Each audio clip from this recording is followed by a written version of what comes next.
Satu Hortimania dimanapun Anda berada, saat ini saya sedang bersama dengan Pak Bupati Enrekang.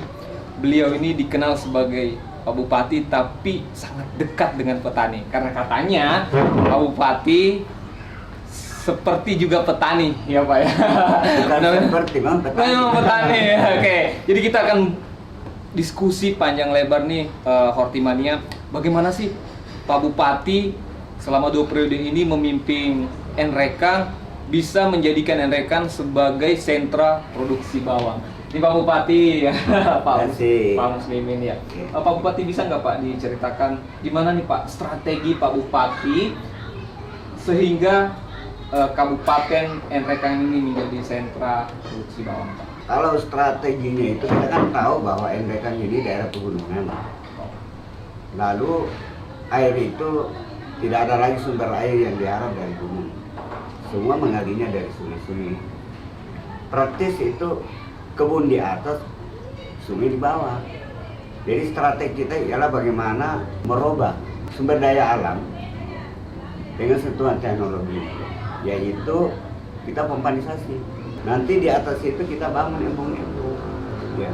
Makanya Enrekang itu sangat membutuhkan banyak embung-embung dan pompanisasi. Ya. Kalau sinerginya sendiri dengan Kementerian Pertanian dan Kabupaten Enrekang ini sudah sejauh apa Pak? Enrekang ini sangat dekat dengan Kementerian Pertanian karena ya syukur juga Menteri Pertanian itu selalu orang yang dekat. Gitu ya. Waduh luar biasa. Pak Bupati berarti memang berencana nanti ketika tidak lagi menjabat sebagai Bupati Enrekang nanti akan bertani Pak ya? Kembali saya ini memang lahir dari petani dan masih ada waktu saya kalau umur masih panjang untuk hampir 3 tahun jadi bupati. Tetapi saya sudah melatih diri untuk tidak lagi jadi bupati. Saya sudah mempersiapkan diri.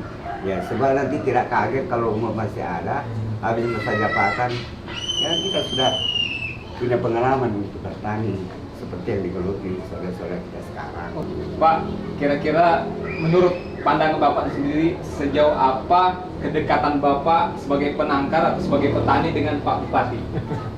Alhamdulillah. Kalau dengan Pak Bupati kan Pak Bupati memang dulunya petani. Jadi kita belajar banyak, apalagi sekarang Pak Bupati bantuan masuk ke Kabupaten Enrekang itu kan asal susulannya Pak Bupati juga. Alhamdulillah petani di Enrekang sangat menikmati dengan adanya bantuan dari Kementan seperti bantuan benih, pompanisasi, perpipaan. Alhamdulillah sangat membantu petani-petani kita.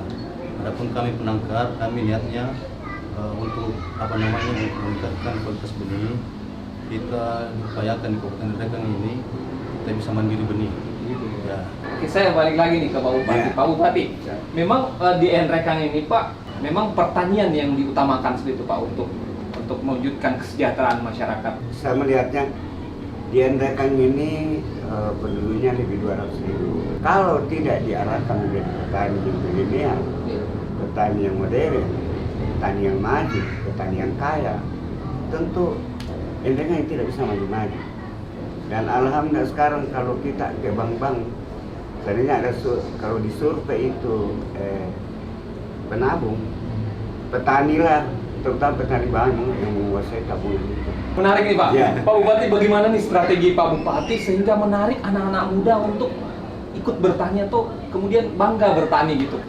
Pertama, saya ini memang bersih dari guru. Saya itu pakai prinsip tutulian ya. Saya kalau duluan jadi contoh saya jadi contoh kan petani bawang. Tapi kalau saya lagi di tengah, saya motivasi mereka, mari kalian bertani bawang. Kalau saya lagi di belakang, mari Anda bertani. Walaupun bukan bawang, tetapi saya mendorong. Makanya saya di Kecamatan Maiwa itu menjadi motivator, menjadi fasilitator, menjadi percontohan untuk pertanian dan perkebunan dengan berbagai macam komoditi. Di sana setidaknya sudah 15 menuju 20 komoditi yang saya contohkan di sana.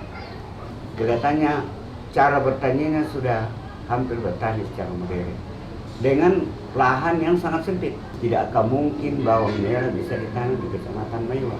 Oh gitu Pak. Lalu saya hadir merubah persepsi yang 100 tahun menjadi kendala di Maiwa. Saya coba. Karena tanah di Maiwa itu kan dia hanya kurang lebih 90 meter dari permukaan laut. Memang panas. Tanahnya berpasir. Tetapi didukung dengan sumber air yang banyak. Asal digali itu tanah di Maiwa kita bisa dapat air. Lalu muncul pikiran saya, oh kalau mau penangkaran benih, tanah yang paling cocok untuk benih itu tanah yang di Maiwa. Tanahnya berpasir, banyak angin, dia panas, rendah dari permukaan laut, sehingga dimungkinkan bahwa umbinya itu kurang kadar airnya. Kurang kadar airnya berarti tidak mudah busuk. Kita sekarang ingin ke Pak Direktur Sayuran dan Tanaman Obat, Pak Tobi. Pak Direktur, menurut Bapak sendiri nih dari Kementerian Pertanian, gimana nih Bapak melihat Kabupaten Nrekang ini sebagai sentra produksi, Pak?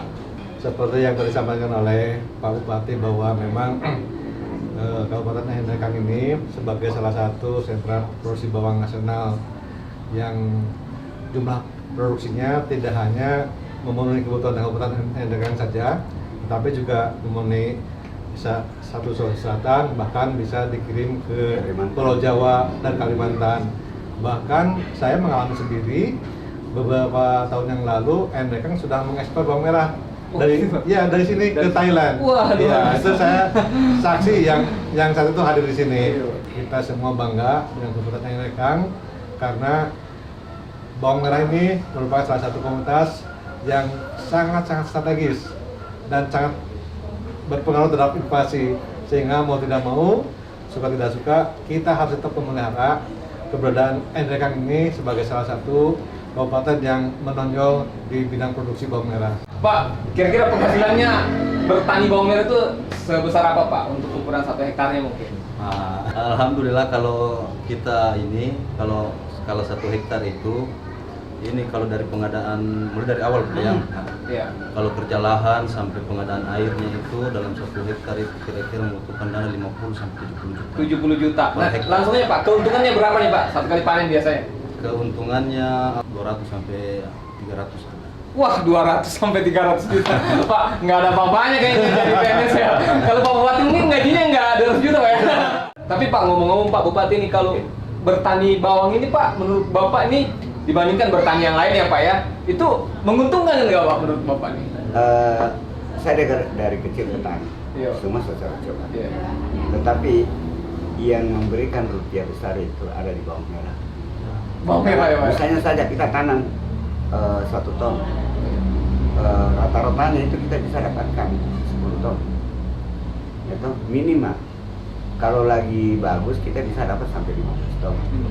Kalau dengan harga 220.000 itu berarti 300 juta. Nah, apalagi dikurang biaya itu maksimal 100 tidak mungkin.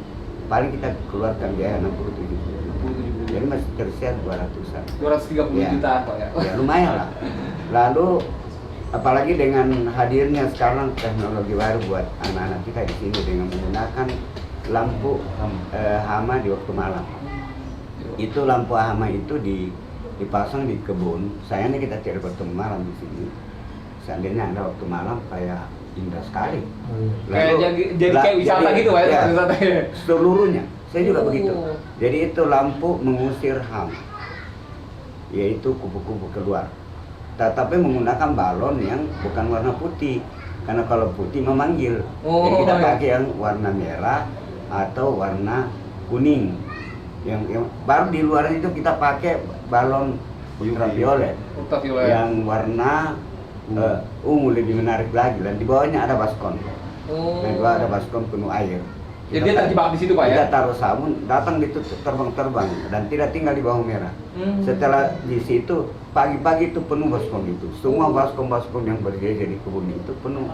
Nah, seandainya itu tidak ditangkap, dia akan singgah di daun bawang dan bertelur menjadi ular. Berarti memang ini sangat efektif ya Pak? Efektif. Dibandingkan dulu belum. Dulu kita semprot dengan racun Pak, berlebihan. Sekarang tinggal 30% racun-racun olah kita pakai, sudah terhemat 70%. Kosnya semakin rendah, berarti keuntungan semakin bagus. Dan ini juga semakin sehat dikonsumsi bawang kita. Kita sudah percaya diri untuk ekspor kalau dengan menggunakan lampu. Tapi kalau tidak dengan menggunakan lampu, kita juga khawatir membunuh saudara-saudara kita dengan racun-racun ini. Nah lumayan, ini sudah kita praktekkan. Ada nggak ke depannya nanti Pak, yang mungkin nanti ini kan sekarang sisa 30% ini menggunakan bahan kimia, ada nggak nanti 0% sudah Saya punya biar keyakinan. organik gitu? Saya punya keyakinan karena sekarang saya sendiri sudah membudayakan dengan memanfaatkan pupuk-pupuk kandang. Apakah itu dari teh kambing, dari teh ayam, dari teh sapi, dan saya kan juga sekarang produksi pupuk kandang dengan diolah sendiri dengan kemampuan teman-teman menyiapkan namanya trichoderma minimal M4 digunakan, lalu sudah itu kita herbal. Dan kalau nanti sudah banyak pupuk kandang yang digunakan, pasti imunnya, kalau bahasa corona sekarang, imunnya itu tumbuh-tumbuhan tanaman apa saja dengan pupuk pasti kuat dari serangan hama. Nah, tetapi kalau memang dasarnya diantar dengan kimia, dia juga ada loyo dan mudah diserang hama. Iya, seperti itu. Nah, gitu. Oke Pak, berarti ini bisa diterapkan sama teman-teman Hortimania yang saat ini sedang bertani bawang Pak, ya? Seharusnya. Iya, dan kalau mau tahu lebih lanjut bisa datang ke sini studi banding Pak ya. Bisa sekali. Bisa. Silakan datang ke sini ya Pak. Nggak usah jauh-jauh harus naik pesawat, datang aja ke Nrekan. Boleh. Kalau yang dari selatan sini aja di Kebuku di Mewah. Biar tidak tanpa sampai di sini. Ya. Luar biasa ini satu ilmu yang sangat bermanfaat, yang sangat luar biasa Pak Bupati sudah diberikan ke kita. Pak, ada nggak Pak pesan-pesan untuk petani-petani muda yang ada di Indonesia saat ini untuk agar semakin bersemangat untuk bertani? Tentu pertama begini, seluruh kader-kader milenial bangsa ini, saya berharap agar melihat negerinya sendiri. Negara kita ini negara apa? Negara kita ini negara agraris, negara pertanian. Maka jangan kita salah pilih. Orang tua juga jangan salah mengarahkan generasinya. Jangan sekolahkan anak tak selalu janji supaya kalau tidak pegawai. Jadi PNS ya Pak? Jadi PNS, jadi ASN. Apa yang terjadi? Kita kewalahan bupati menerima orang yang mau honorer. Lalu saya marah-marah. Setiap sarjana datang mau honorer. Benar. Apalagi kalau pernah tim-tim kita di waktu tim sukses. Kalau nggak nyambung, nama sih Pak ya? Kamu siksa generasimu ini. Iya, betul. Saya kasih honor 300.000 per bulan. Tuh. Maksimal 500, itu dibayar per 3 bulan. Kalau 500.000 per 3 bulan kan cuma 1,5 juta per 3 bulan. Lalu apa dikerja ini anak kemana kamu? Kasih bertani, saya ajari bertani, 1 bulan bisa dapat 100 juta, 50 juta, enggak usah 100, 20 juta aman kalau dia bertani. Itu bisa ditabung, bisa cepat ada uang panai. Paling uang panai mahal ya Pak. Honor 10 tahun udah cukup uang panai. Apalagi kalau orang tuanya minta sampai 50-60 juta, terus sawahnya neneknya dijual. Gimana Pak Ade? Jadi kalau dia bertani, wah siap. Waduh, luar biasa. Dan pesan yang kedua, pelajari kearifan lokal kita. Jangan cuma bawang. Makanya saya itu hadir di Mewah itu bukan cuma bawang. Saya juga tanam di sana cabai. Dikenal dengan cabai S2 Endekan. Sudah hampir punya merek itu. Cabai selalu 2 Endekan.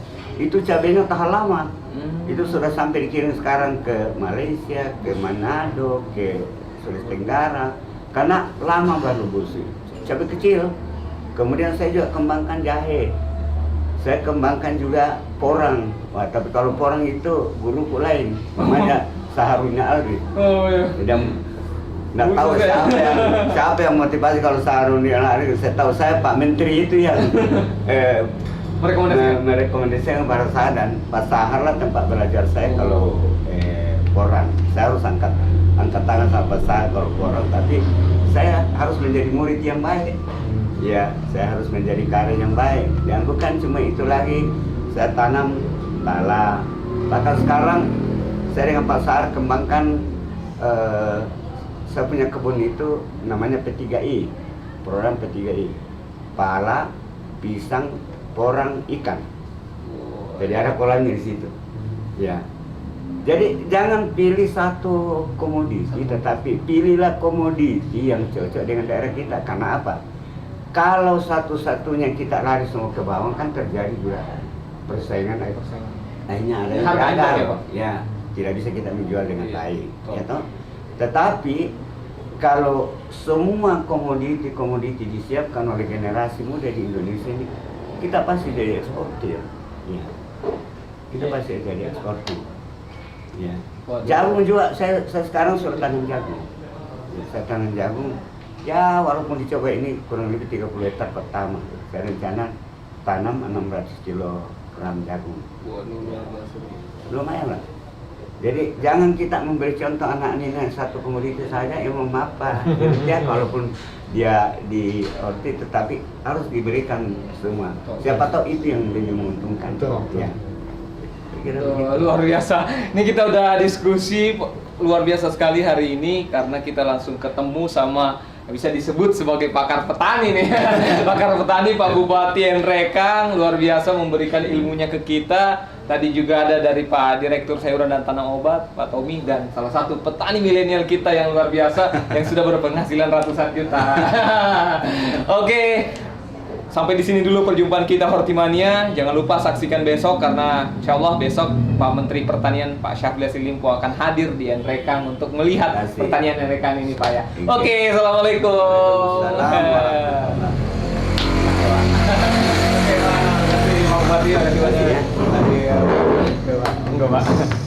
Ayo dilanjut minumnya.